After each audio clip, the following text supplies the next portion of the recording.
I grew up in a no parent home and I really wanted to pour into the kids. And so for 3 years, I did nothing but kids. And then just that art itch, it doesn't leave you. Like when you're an artist and you're born that way and that's the skill set you had, it just doesn't leave you. And so he always says, give something for give up. So last year really worked on that. If I'm going to give you a discount, then I want you to do this for me. I made 4, I sold 3, one's in a gallery. So that was a good indicator for me that this was the right direction to go. And so those were 3,200. So the 3,200, so they all sold. And then the last one is in the gallery. And so I figured if my average sale is around 185, then that makes these 5,000. So you don't ever come down on price unless you get something in return. This last year, yeah. And it's been successful. Yeah, it's the key. It's like something deeply primal and like animal driven in us. Like if somebody is going to come and buy that thing and they want to negotiate with you and they ask you for a lower price and you just say yes, it's like the thrill of the hunt and the kill is gone.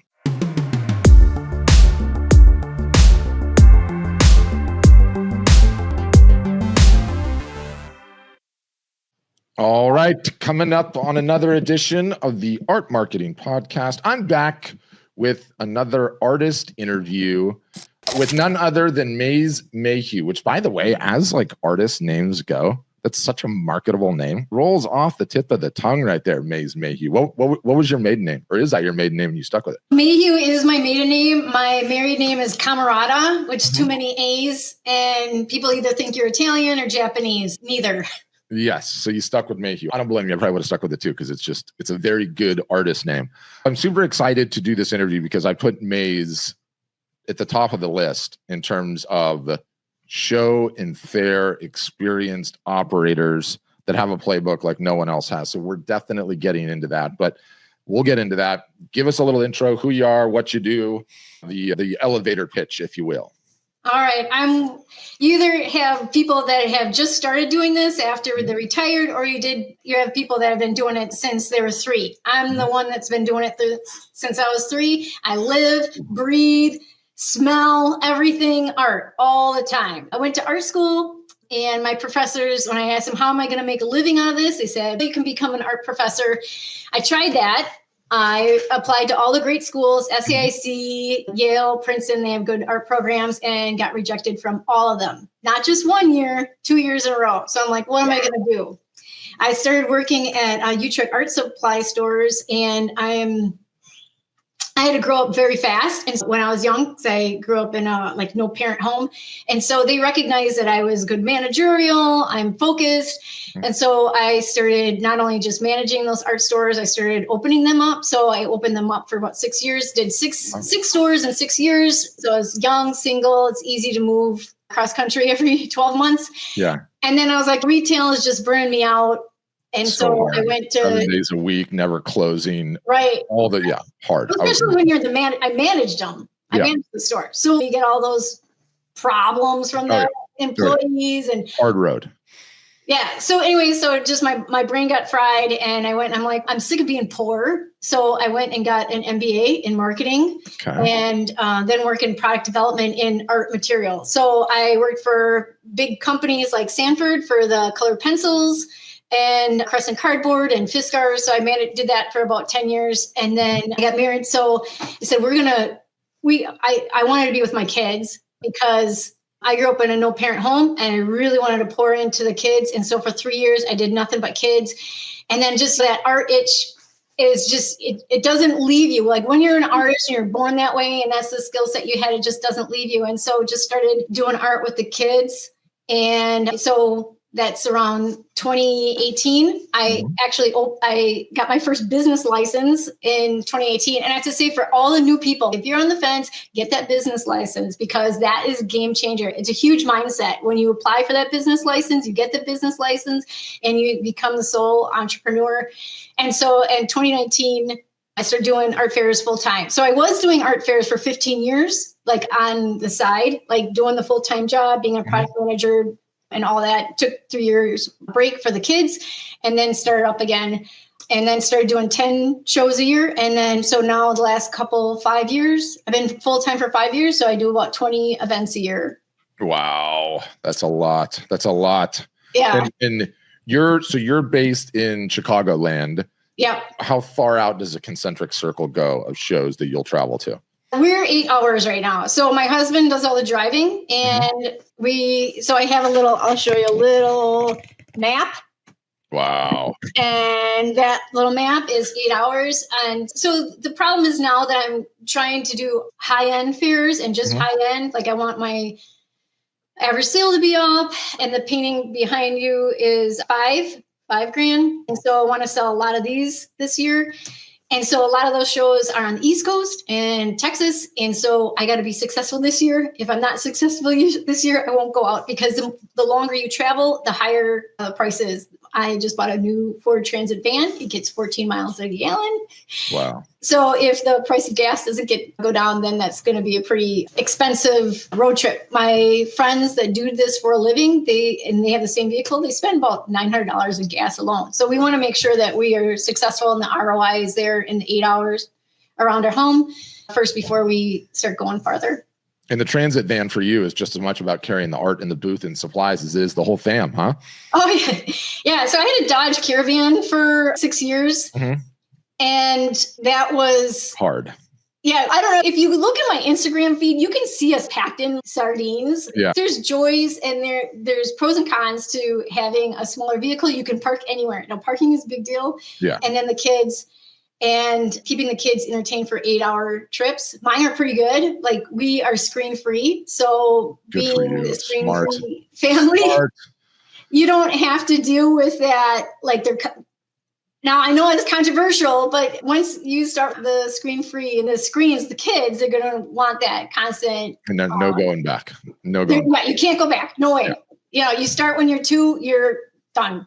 Anyway, so we never did that. So our kids draw in the car, they do Legos in the car, Battleship, and all this other stuff. So we work really good as a team, actually. I admire you immensely for that already. Just out of curiosity, quick tangent, then we'll get off of it, because I don't want it to be about kids. But does that mean you and your husband don't look at the phone at all? Do you maintain that level of discipline too? No, actually, my husband works in tech. So got it. So he actually, I know you're going to ask this question, so we might as well go there. My husband actually works in AI, and companies call him all the time for him to, I'm missing that name. When you want to call somebody an expert and you ask them all these questions and you get $300 an hour. Yeah. Consultant. Yeah. There's a guy. So yeah, everything he does is AI. So he's not screen free. Yeah, he's definitely not screen free, but that's amazing. I mean, and I feel like, so I've written this super in-depth, many of you guys will know this, post on how to do shows and fairs, and a ton of May's images feature in that post, because she's just been at this for a long time and doing extremely well. From a macro standpoint, let me ask you a question, because I feel like you guys that are on the front lines doing the shows and fairs are canaries in the coal mine. How down do you think the art market is right now? How big of a recession do you feel like we're in? Oh, I know exactly. Yeah. It's 25%. You think so down that was 25%? Yeah, so that was last year. So my sales were 25% down. And if you look at other industry standards like our Basel and Sotheby's, it's actually, I thought it was strange that they are also 25%, but those numbers are public. So yeah, I am in line with the market. So let me I know you're going to want to know this. So when I started, I signed up for ASF in, I think, 21. So I was listening to you guys for about a year. I know I listen to every single podcast you've ever done, Patrick. And this is going to sound weird, but your voice sounds like one of my brother's voice. And so it's nostalgic. Yeah, he's got the deep and raspy thing going too. No, it's the confidence, and my glass is always half full. Anyways, and also he has a motorcycle business, so in California. I need his number then. I love motorcycles. Oh yeah. So anyways, the numbers. So I signed up for ASF. I did double what I did the year before, and then I did double, and then I did double, and then I did double, and now I'm 25% down. So I was climbing this huge trajectory on sales, and I could tell you why that happens. Actually, I know every single reason why it went up. And then last year was just the election, but I do anticipate that this year will be back up. I really do believe that. Yeah, it's interesting because I get you always want to get an economic beat, and I love talking about it and I hate talking about it. I hate talking about it because I don't want to give anyone any ideas about don't control your effort, because right. like reality is ups and downs. And right. what everyone conclusively finds too is that like when it's down and it's hard, if you can make it through that, you are so well positioned when things turn around because you've already been in the trenches and dealt with all the nonsense. Right. But so we have 12,000 customers now, right? Yeah, good job. I look weekly at all of the data of all the sales on all the websites. So I have that as an economic indicator. And then I balance that with what I'm reading that's publicly available data. And then what's happened recently is I'll get emails from customers. And I really feel like I get to balance the three and come up with my own position about where things are and get to adjust what strategies to focus on and how to best prepare for it. But I think 25% down is pretty accurate. Like it is what it is. And it's okay being all right with that. But however, I don't want to be half glass. I don't want to be pessimistic. Yeah. My strategy for this next year, like this painting behind me is $5,000, is to concentrate on the high net worth individual because they are. And so I'm actually trying to change my business model to be more like white glove experience. Mm-hmm. You know, I bought a new display. I just invested $5,000 in a new display, $50,000 in the new van. Mm-hmm. And I'm going to try to go that way and then increase my average sale. I love it. Talk to us about your lineup. What's the price range on the lineup that you currently have in a booth? And let's say before you're going up market white glove, and how much did you raise prices? I would love to hear that. Okay, so last year I made ones that were similar to these, that they're a little bit smaller. I have a very small time constraint, even though I do work about, I don't know, 9 hours a day after the homeschooling.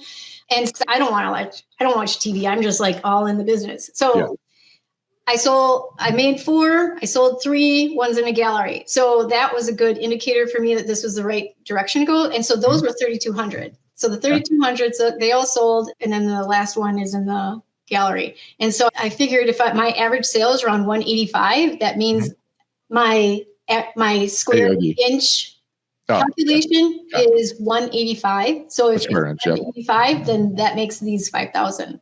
I do have high end. And I sell about one. Last year it was down. I sold 1 show. So these over here, I used to sell 3 of these a show, and those were $2,000. So those are 40 by 60 right here. And I used to sell a lot of those. They were marked at 2,000, but I didn't always sell at 2,000 because everyone wants a discount, which is, you have to mark that. You have to have that. 100%. And I love that you said that because like people get so wrapped up in that. If 50 buyers come up to you at a show on the higher end pieces, how many of them ask for a discount? About half. Yeah. You have to just be ready for it. That's it. If they give you full price, great. But if you've raised your prices a little bit such that you account for the fact that some people are not going to leave unless they can negotiate, you win both ways. You win both ways. There's a guy that I follow, Black Swan Group. I don't know if you ever heard of him. I know the book. I know Nassim Taleb wrote the book, but yeah. Yeah. Oh. If anyone wants to learn about negotiations, he's really good. I forget his name, but he's an ex-negotiator for the CIA or something like that. Yeah, I know exactly who you're talking about now. Yeah, he's been on podcasts and everything else. Yeah, I've seen him. Yeah, so Black Swan Group is his thing. And so he always says you always have to give up. You have to give something for give up. So I last year worked on that. If I'm going to give you a discount, then I want you to do this for me. And so people will do that. Yeah, so you don't ever come down on price unless you get something in return. This last year, and it's been successful. Yeah, it's the key. It's like something deeply primal and like animal driven in us. Like if somebody is going to come and buy that thing and they want to negotiate with you and they ask you for a lower price and you just say yes, it's like the thrill of the hunt and the kill is gone. You know? Oh yeah. This client that they just do it for fun. Like how did they make their millions? By having fun negotiating. By not ever paying retail ever under any circumstances. Yes. So it's fun for me. I actually like it. If you're going to go buy a car, bring me along because I will have fun with that. Yeah. People are asking like, what's your go-to? So I come into your booth. I'm like, I really like that piece for $5,000. I want to give you 4,500. What do you immediately respond with? What was the first price? Let's just say 5,000. And I'm like, I'll give you 4,500 for it. What are you coming back with? Cash. Yeah, I can do that if you give me cash because I don't want to pay the fees. And then what happens if they're like, I don't have any cash? I got to do credit card. I'll usually look for something that they have that I want, like maybe a referral or framed, unframed. But sometimes I just won't, if it's the type of client, I won't negotiate that much after if I know if I'm down or if they like tell a sad story, and I got to also tell you, when people buy these big paintings, a lot is very emotional. Like, I'm not a landscape painter or a photographer, and I'm not an abstract person. Like, when people come in, they hear the story or they have their own story, and then they ask my story. I would say actually half of them are actually like crying when they're purchasing the item. Like, it's that emotional. Whoa. Like, so many tears in my booth. So if we like shared a moment, and we usually do, and they're like, oh, $500, I say cash. They say I don't have cash. If you're being a jerk, I'm going to say, no, sorry. Yeah. But if we have some emotional connection and it's just like a little bit, like 5%, I'll say yes. That's really interesting. That's the first I've heard in quite some time about the emotional aspect. I'd love for you to unpack that a little bit. Is it, this reminds me of such and such? Is that sort of how it always happens? Like these things, is that kind of the lead in? Yeah, but first, see, this is really tricky, and I want to be relatable, but so might not be relatable. So all of my work is based on the matriarchs of the Old Testament. Okay. And that is not something that's very popular in today's culture. So when they'll come in and they'll say, tell me about this piece. So I don't want to tell them about the piece because I know it's not going to be relatable to them. So this is a very hard thing. So I'll pick up on what they are or who they are. Like perhaps they're a parent, or if they look like a high net individual, I'll break down that original story into something that's more relatable. Actually, this piece is called Self-Therapy behind it. And most people say, oh, twins. And depending if they have twins or not, yes, it's twins. No, it's not twins. But I try to make whatever that story is relatable and emotional to them without losing the initial reason why I painted it. And I'll give you a story. I was in Des Moines, and there's a painting I did a big piece like this, a big piece, 40 by 60, and she was carrying a wagon. And I have some derivative work on my website. And she's telling me about this piece. And so I said, oh, you remember these radio flagger wagons? Oh, yeah. I had one. I loved it. Yeah. I said, oh, my mom just died. And she was always about helping people. And this piece is called Your Kindness. And the woman just starts crying and crying. Wow. And I'm like, I still continued. So I'm like, when my mom didn't have a lot of money, but we broke down the house and did all that. And I was the executor, and I really wanted the wagon, but my mom really wanted to give us an inheritance, but she was very poor. Like, she was on food stamps and everything, but she had the house. And so all of us kids did get some inheritance. And she said, I am a wealth planner. She was an estate planner. Oh, wow. So, and she used my piece as her greeting card for her clients, for her wealth management clients. So like, that's how, like, when I'm saying like I don't know like how that happened, but like that story just really aligned. And I try to give them a story of the original story that I think will most be relatable to them. Yeah, which is amazing. The fact that you're even getting that emotion at all, it starts with the work, right? It would never even happen if you don't connect already. So that's already props to you on that. But the fact that you lean into it with story, I love that. I feel like I need to hear more about that. I can't tell you a story. I have another story for that. No, go okay, I was in Columbus. Okay. And this is a really big show. If anyone's in the art fair market, this is a show that 250,000 people come to the show. It's huge. Okay. Really, really big. So Buckeyes, literally Buckeyes football and this show. Okay. Yeah. So what happens is, like, when those shows are so big, you are in a cattle drive. You're walking down the road and you can't move. Like, you can't, if you like a painting, you can't go into the booth because you're in this cattle drive and you're going this way. Right. And so it was one of those days. And so that was Saturday. And the next day, Sunday, I was walking the show. I'm very friendly. I like to see everybody. I like to see my friends. You kind of get a family, like, when you do these things. Yeah. So one guy was doing figurative work, and I know that figurative work is the hardest artwork to sell. So I don't know this guy from Adam. So I just go up to him, like, how's your day? Oh, figurative work is hard to sell, because he was selling figurative bronze sculptures. And he's like, no, it's not hard for me. In fact, I did 20,000 yesterday. I'm like, whoa. Okay, so how did that happen? I started telling stories. My family is in dancers. So he was doing all these bronze sculptures of dancers. Like, I had my own agenda with my artwork. That was not working for the customer. And so the high net worth individual sees this story, sees the sculpture, and they need to know, like, how hard they tried in their business. And then they're like working and strategic, and then all those long hours pay off. And he's like, when you tell the stories about that relates to who you're talking to, then you'll sell. So I'm like, okay, I go back to my booth, and there's still a lot of people. And if you do art fairs, like drain the energy out of you, and you got to have a lot of resilience there. So anyway, so I immediately went back to my booth and I wrote out the story and I put it by each one of these, especially the big paintings. Mm-hmm. I just told you, I don't like to tell people those stories because why I do it in the first place does not resonate with people. So I broke it down to 3 sentences of this is resilience. This is about introspection. I put a little story and I had a piece, gratitude, and I'll show you. Actually, I just did another one. Yeah. In Maze, is it like a card that's underneath it? Oh, well, yeah. So I did one like this. Mm-hmm. And the first one, and this group of ladies come in, they're having fun. I'm thinking, they're not interested in paintings. They're just interested in a sunny day in Columbus. Mm-hmm. And she reads the card, and the card to this painting is about gratitude, about how hard you work, mm-hmm. and how thankful you are. And she did not believe this, but she was an older lady, older than me, probably in her 60s. She said, I was just with my mom, and my mom told me I needed more gratitude.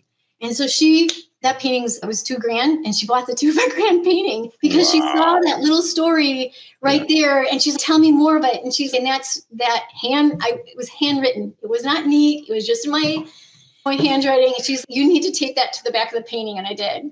Wow. That's the best takeaway from the entire thing is that was $2,000 of revenue that happened that would not have happened because you wrote out a card.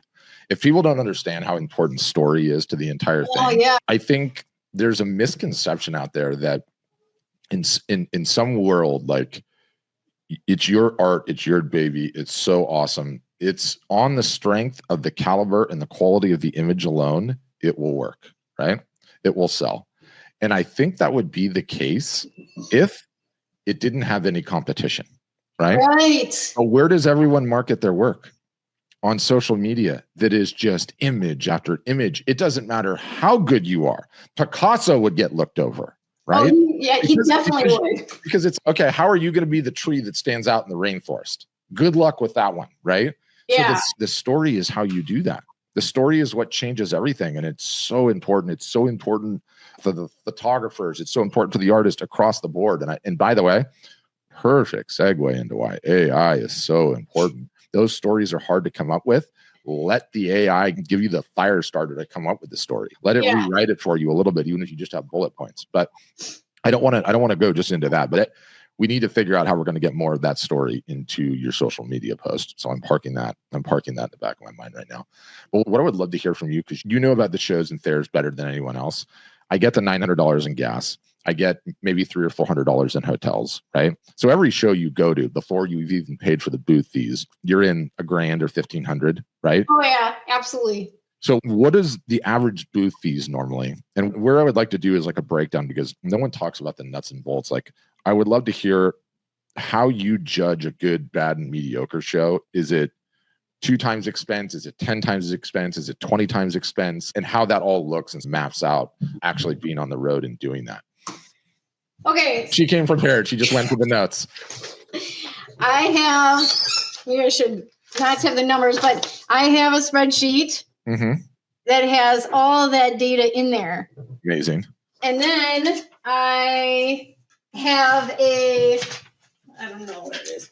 I have a breakdown of what is profit and what is sales, because those are 2 different numbers. And if I was talking to a new person, do not look at your sales number. You have to look at your profit number. Yes. You have to look at your profit number, because you can be thinking, I'm doing great. I did 100,000. And then you only make 5%. What is this, a grocery store? You can't have it. So I'll tell you some things that I look at. I hope this isn't too boring for the artist. No, this is what people love. They love the nitty gritty.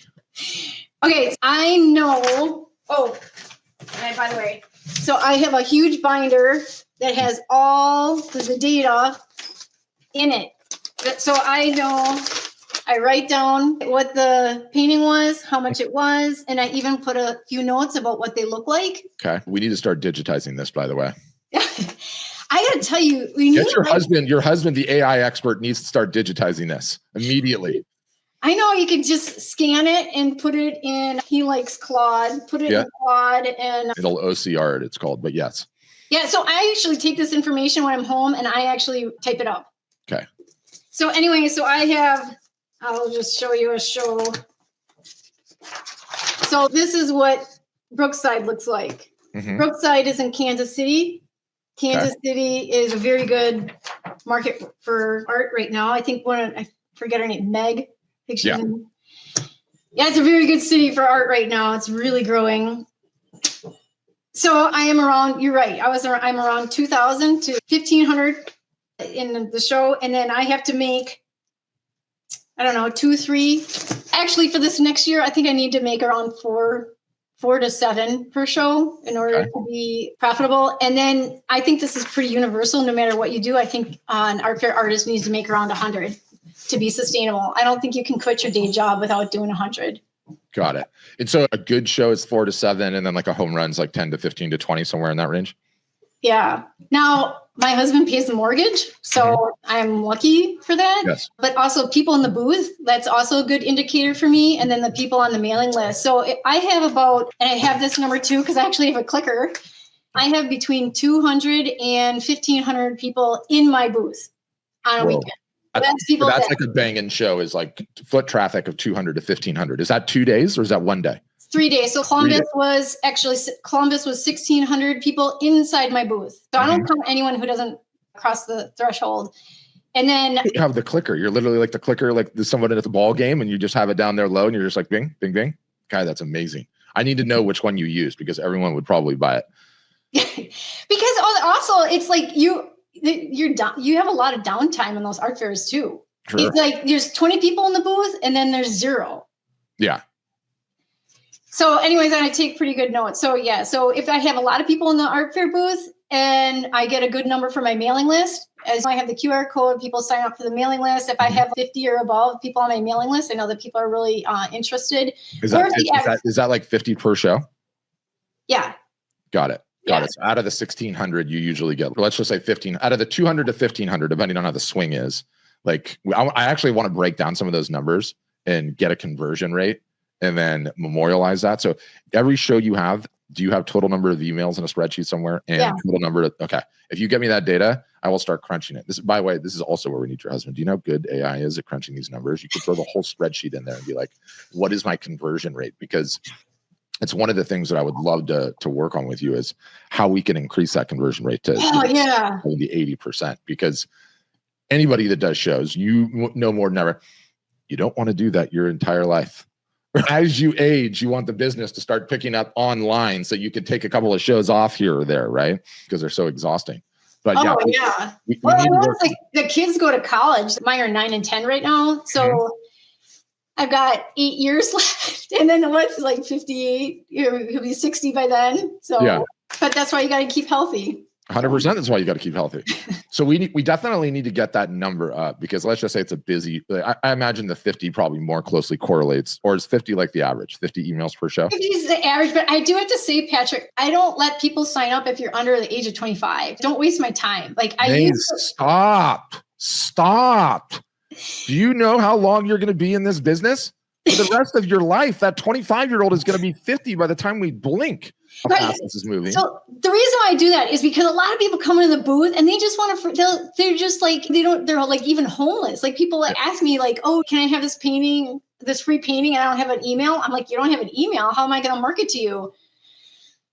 So and that's always the case, right? Like in any world, there's a sampling of society, but don't do that. They're only 25 and they're broke, because let me tell you, that person eventually is going to move out of their mother's basement and they're going to need art. And I want you to be top of mind. And also, this is going to sound callous the way that I say this, but you're running a business and I don't want to look at human beings as numbers, right? And I don't, but there are certain jobs to be done in your art business. Okay. Yeah.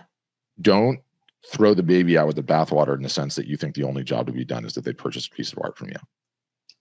Yeah. Just as valuable could be liking your post on social media. Just as valuable could be telling their friends.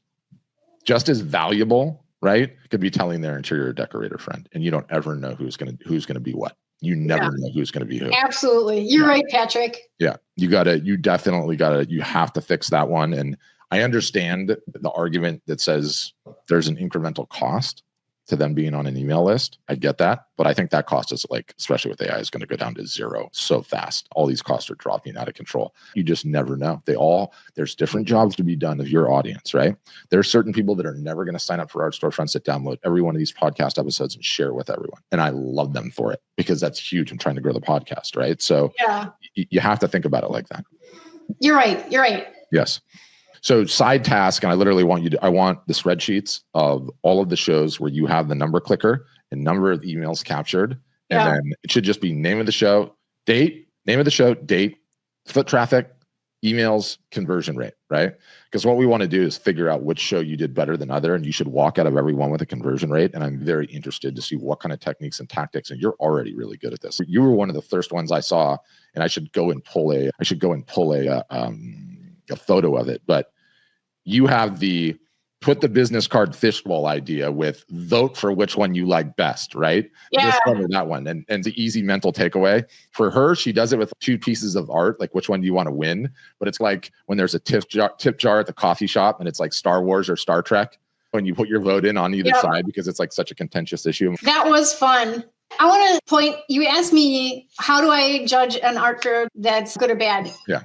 And you just reminded me that one of the fairs I did, it was in Spring Green, Wisconsin. It was right outside of Madison, and a lot of craft was there, which I am not craft. Yeah. I got, I think, 5 of my best collectors from that show, and I did an average show. So I want to go back to there because those good clients came from that show. Also, if I get a lot of after show traffic, and then you're talking about conversion rate, a lot of my customers will come back to me 2-3 years. I know.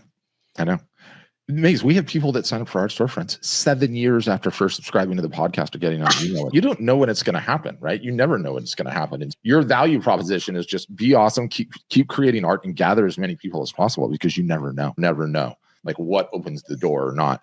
Okay, out of the 20 shows that you do, just back of the napkin, I'm curious about this too. Which ones do you lose money on? Which ones do you break even on? And which ones do you make money on? Or what are those percentages? I'd be curious about that. Okay, so in the 15 years that I've been doing shows, about the first 20 are really good, 10 are break even, and then 10 are lose money. But you're always going to lose money even at the good shows because of weather, or you don't know what's going to happen. Yeah. Just here's a funny story. Des Moines 2 years ago was my best show. They do a really great job of pre-selling everybody. And so I had people come in and they bought big paintings like this right away in the first 2 hours. And so it was a really great show. Wow. The next year, funny story. Okay, so I also garden, and I was trying to get my kids to try peas and everything like that. So we are a homeschooler, so we do history. We go to history museums, and so we on the way to Des Moines Art Fair, we went to a history museum on Chief Black Hawk, and I saw some plants outside, and I thought, oh, this is great. This looks just like an edamame, so I ate it. 30 minutes later, I'm puking my guts out. Oh my gosh. On the way to Des Moines, okay? Puking my guts out. I'm in it and just puking. Anyway, so we get to the... What was it? Oh my gosh. It was indigo. It was not edamame. Yeah. Wow. It was indigo. So I got food poisoning. I'm teaching my kids how to... And so I'm feeling so sick. I see someone I know. They helped my husband and my kids, who at that time were 9 and 8, put up the tent. Wow. And so in Des Moines, I'm feeling so bad. And then a friend of mine died. So I'm like, so my best show that I did, my best show ever was the year before. And then that show, I like broke even. Like you never know if your best show is going to be this year. Something's going to happen like weird. You get food poisoning, but your friend dies or someone dies. Yeah, or the weather too. Or the weather, you never, ever know. So I do have a running average of over 5 years. And so that is the number that I look at to gauge what my best show is. Yeah. And I don't look at my sales, I look at my profit. Good. Smart. What size is the email list up to now then? So it's around, it fluctuates between 2,000 and 2,500 because I do the free mailing list. I get 2,000 people will sign up in the summer and 2,000 people will drop off. So it's almost like I get a brand new 2,000 every summer. Yeah. And that's part and parcel of how things go with email too. Like it's why it's so important to be omni-channel because there's a lot of people that will stay following you on Instagram, but they just don't want email, period. And that's why you have to be able to have those different channels hitting at all times.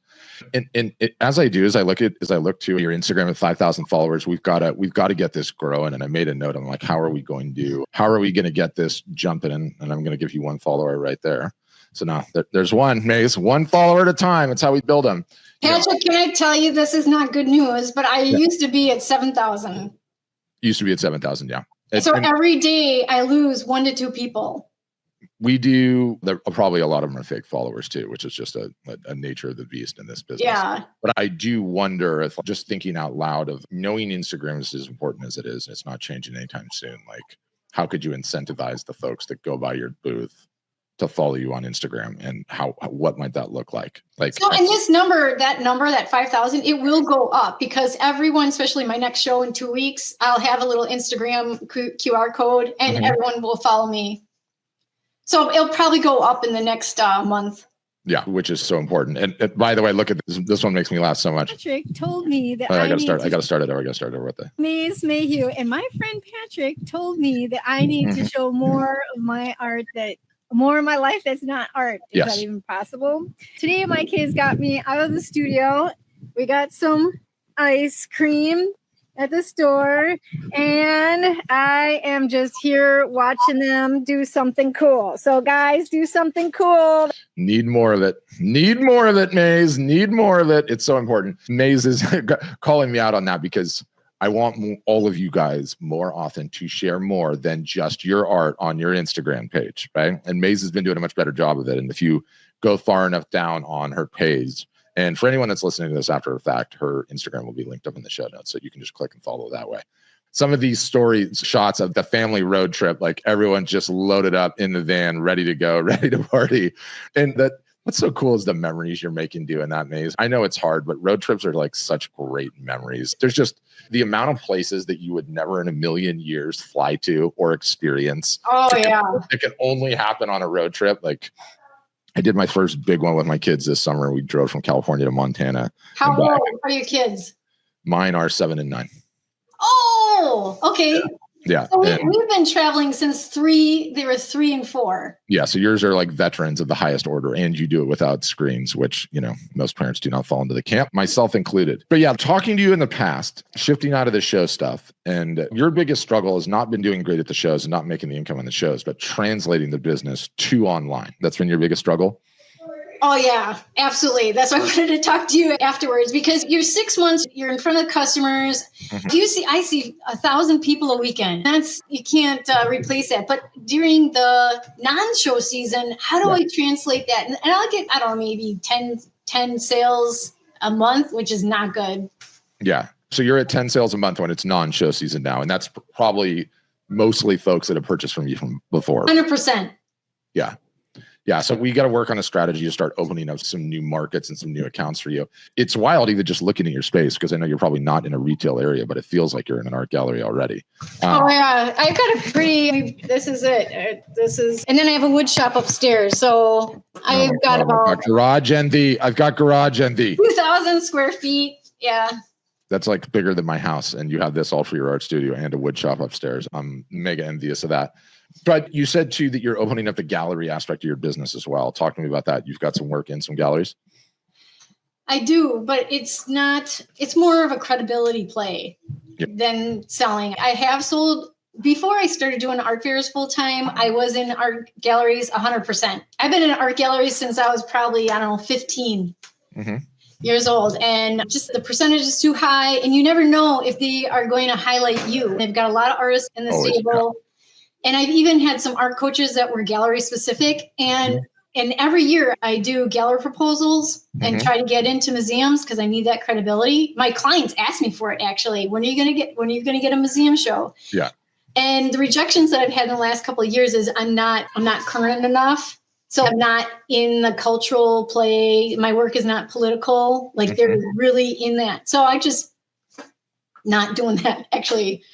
Yeah, just blow it off. Your strategy shifts to higher price points. I can see how it is just a straight credibility play. Yeah. The dirty little secret is that like 99.9999999% of art never appreciates in the slightest, but everyone in their mind still thinks that's a thing. Can I get the up and comer? So much of it's image too. But you don't even, do you have your gallery names in your Instagram profile? I don't see it. You should probably have that street cred going. No, because we're ending those relationships. So you're just pulling out of them. And you're like, yeah. And Patrick, I gotta say, it's really hard to do the pricing.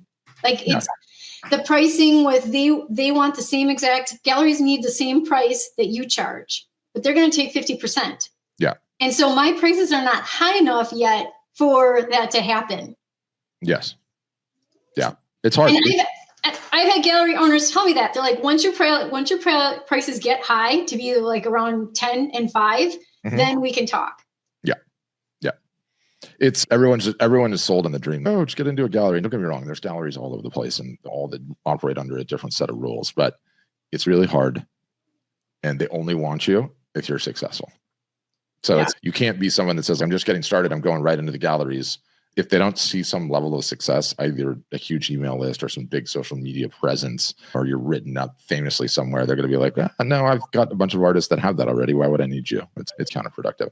But I think we need to get more aggressive on the email capture, and we need to get more aggressive on the Instagram growth. How often are you emailing, Mace? Are you emailing once a month? Are you emailing once a week? What are we doing? Once a week. And then this month we'll do twice a week. Good for you. And then Instagram and Facebook are once a day, and some days twice a day, because I have Copilot. So I post once a day, and then when Copilot posts, it's 2 a day. Yeah, which is great. So doubling up on it. I do think broadly still more family stuff into the hopper, because when you look at it, it is mostly, just Maze art, just Maze art, just Maze art, occasional family in here. So I will keep banging that drum and never stop banging that drum.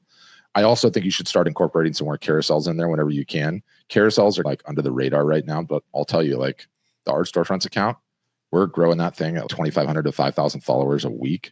And our carousels are getting more reach than the reels. Wow. Which is wild.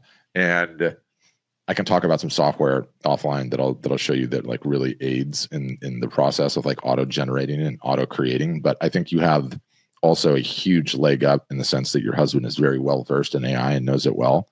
Like I'm very much moving into a world, and when I say AI, Art Helper, awesome, but any of them, right? There's two kinds of people. There is literally a fork in the road right now, and I say that all the time, and it's going to be the ones that learn how to leverage AI as a second brain and as an assistant and as a helper, and everyone else. Versus everyone else, because your output, your productivity is just going to keep going, boom, boom, boom, leveling up. And all you have to do is start trying.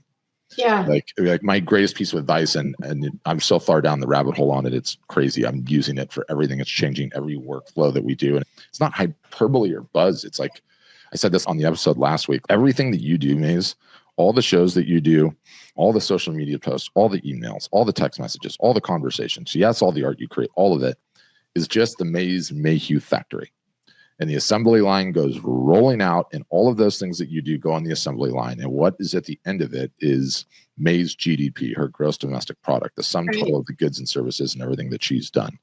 And my position is that AI, wherever it fits in, not only makes those products better, but it allows you to create more than you would have otherwise. Right. And people are like, well, I'm not going to put out this crappy, this, that, and the other AI content and quality. And that's short-sighted from people that have not used it. It will take you know what my husband always says? Yeah. He says, you don't know how to ask or talk to AI. Yes.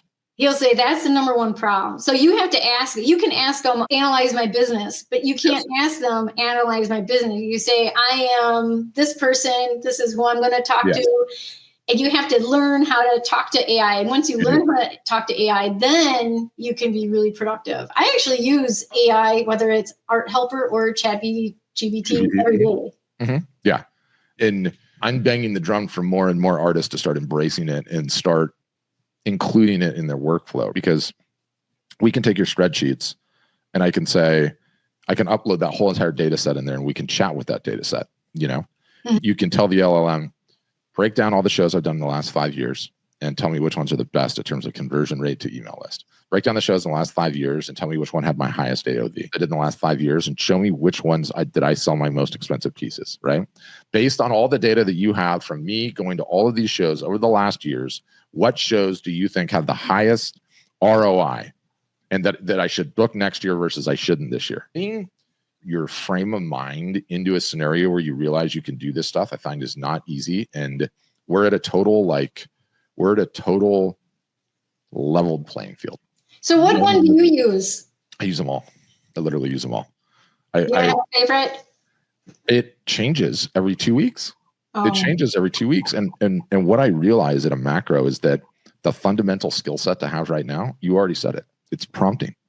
It's understanding how to talk to the AI. And the beautiful thing about it is you don't need to take a course. You don't need to follow some internet guru. You need reps and sets. All you need is a curiosity and start practicing and start asking the questions. And it's what I find is how could I explain it? It's if you wanted to be a chef, right? Learn knife skills. What cuisine of food should I go and do?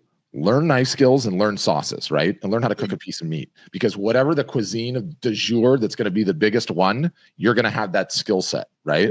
And that's what it is with AI. Learn how to talk to the AI and get the reps and sets in and be willing to give it a shot and come back. I'm to the point where probably this morning, I've already put 50 screenshots into AI and said, fix this. Help me fix this. Where am I wrong on this? What's going on with this? What's a way to deal with this?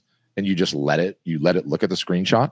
ChatGPT does it, Grok does it, Claude does it, Art Helper does it. Does Art Helper do it? No, we include that in Art Helper. But anyway, help me explain what's going on here, right? Give me some insights about this. Like, how can I fix this, right? Help me sort this problem. And all of that is just, it's phenomenal. People are commenting already, doing these posts, and it just sounds so AI-y. I totally get that. You got to change it. So change it, yeah. So what I did yesterday, because I uploaded, I think, 20 new pieces of artwork. An art helper, it gives a product description automatically. And I don't know if you guys, I maybe missed it, but perhaps you've told your people already. You can download all of your products in art storefronts into an Excel spreadsheet. Yeah. Okay, so I'll put the photo in art storefronts, and then once the photos are there and a title is there, I will then open up my spreadsheet, my Excel spreadsheet, and then I'll open up Art Helper, download the picture in Art Helper, and then I'll hit product description, and then I'll say titled gratitude. This piece is about giving thanks to those who helped you, and you almost write the description, and then AI or the Art Helper will massage it and make sure the grammar is right, and then you tell it that's not right, or I want to talk about that. You can't just, like you said, you can't just prompt it. You can't be lazy. Yes, 100%, 100%. But I would even go as far to say, like, embrace momentum. Momentum is one of the most powerful things you could possibly have as an artist, as a human being, period. And what do I mean by that? I have 50 images. You get the 50 images, you process all 50. They now all have a title. They now all have a description. Are they perfect? No, but go, oh my gosh, all 50 are done. All 50 are done. Then decide which ones you want to go back and work on, right? To tune up a little bit, to make a little bit better, to maybe redo. And then all 50 are still done. But now 10 out of the 50 are perfect, right? And then come to the next ones. And it's like understanding that you can do that for every aspect of what you're doing is just so powerful, right? Yeah, we'll hit it out of the park. Sometimes it'll hallucinate, but it's if you use it to just build your momentum and get out of the blank page zone and get out of if I had an image, a folder of 50 images, and I had to title it and give it descriptions on my own, and I'm a writer, that would be like on my to-do list for a year. It's a lot easier to edit, for sure. For sure. Okay, so we need to work on your Instagram game. We need to work on your email list. You're going to start capturing emails no matter who they are, whether they're 25-year-old kids, whether they look homeless, whoever they are, because it'll just come out on balance, right?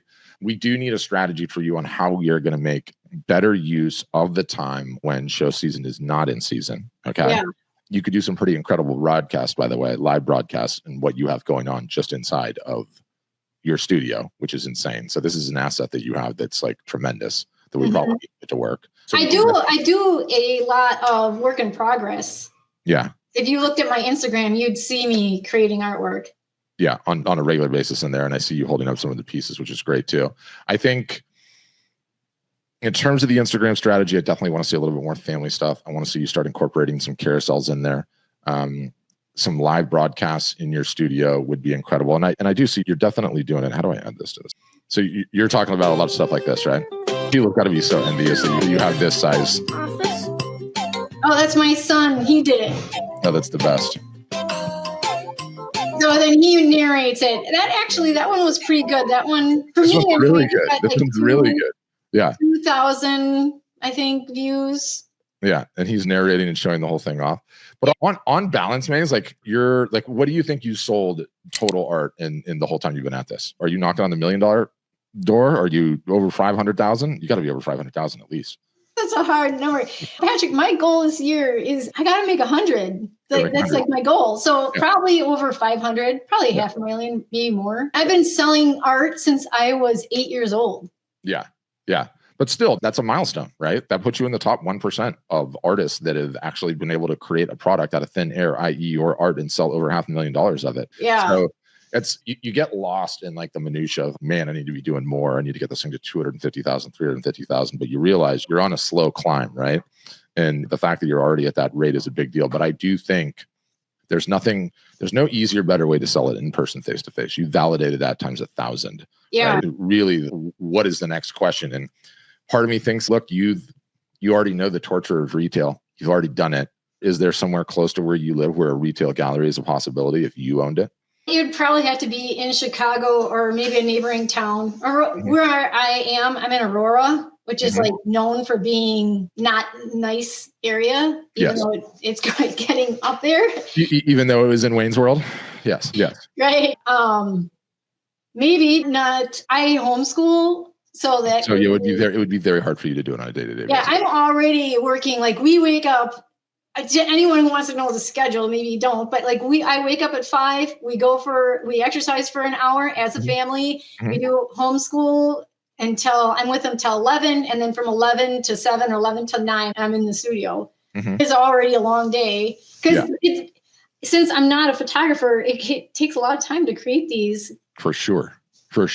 And I don't think like the fun part of it. And by the way, do you know what else is great at this? AI. Like my business this year will hit 100,000 in revenue. Here are the primary revenue sources and what that breakdown looks like. Here are the things that I'm exploring to turn it into a $200,000 business this year. Yeah. Can you help me think through that and what the results would be? Right. Yeah. And you start doing thought exercises like that, and you're like, whoa, it makes my mind spin. Because one of the things that I realized too, continue to realize, is there's not one way that works for everybody. Right. Everybody kind of just has to do you and do what works for you. And Britt on here on Instagram was commenting like, how is the merch and the lower price point items contributing to your overall customer acquisition? Do you feel like since adding some of those cheaper items that you are acquiring a significantly higher number of customers than you were previous? 0, because I cannot have merch at the shows I'm at. So high-end shows, I don't allow it. You cannot have it. However, if you went to my website, and I just did this actually a month ago, if you went to the website, you'll notice that there's a gift shop. Yeah, I saw that during my prep. I was like, oh wow, she's got you have the whole menu item for it. Yeah, so what I'm gonna do in 2 weeks, I'm going to the other art fair. It's a very high-end show. I know you gotta fix this when you get off. If I click shop.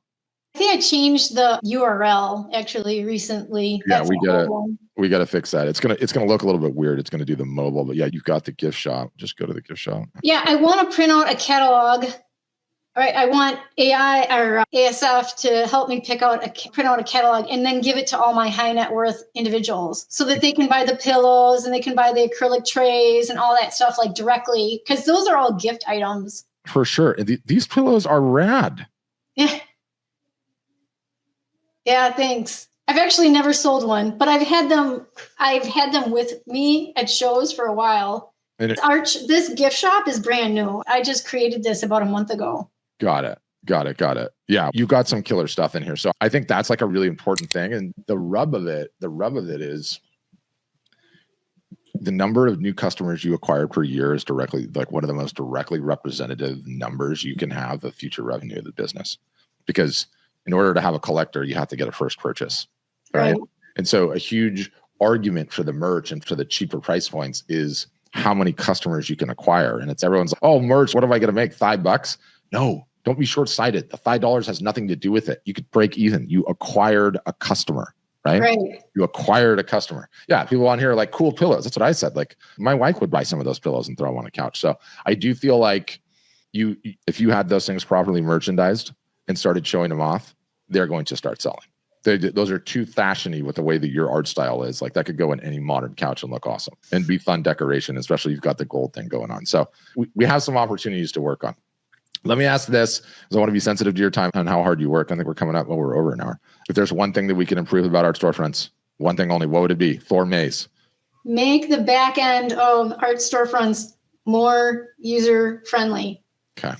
Because when you have people like me, I sell 350 paintings a year. Yeah. I had to put 350 paintings on. I had to take them off to put them on. And the back end is not friendly. Okay, we need to fix that for certain. Yeah, I want all of your guys' data on the back end to be data-based, and then have an LLM instance where you can just talk to it. That's a feature for everybody. Yeah, it's a feature for everyone, where you're going to talk to your data, whether it's personal life data, it's everyone's future, or business data, not spreadsheets, not charts, not graphs, although you could generate those, but just talk to it, right? Like, how many customers do I have in Iowa? And then you know what you could do? Send everyone that I have in Iowa a postcard that lets them know I'm going to be at the show on such and such weekend, right? Yes. If we do need to get some of that going on, but the fact that your husband is in AI can make that happen. Guys, in the show notes is going to be all the links to all the things. Will somebody go and buy a pillow from Maze, because she needs to get this going on. Okay, we need to up her customer count. Great interview, though. I feel like we need to do a follow-up on just show stuff, where like, you need to teach a class on shows, Maze. This first done. Like, really, you need to. So we've got to get that going on. But on that note, everybody, thanks for listening. Appreciate the time. Maze, appreciate the time. Everything will be in the show notes after the fact. Wherever you see this was just a live broadcast, we get the podcast edited, and then there will be links for all of the things. If you want to follow, we have an Instagram account just for the podcast, so we can share way more podcast-related clips and content. That's at Art Marketing Podcast, all one word, Art Marketing Podcast on Instagram. So you can certainly follow that. I know some of you guys are watching on that stream already. Shout out to you guys.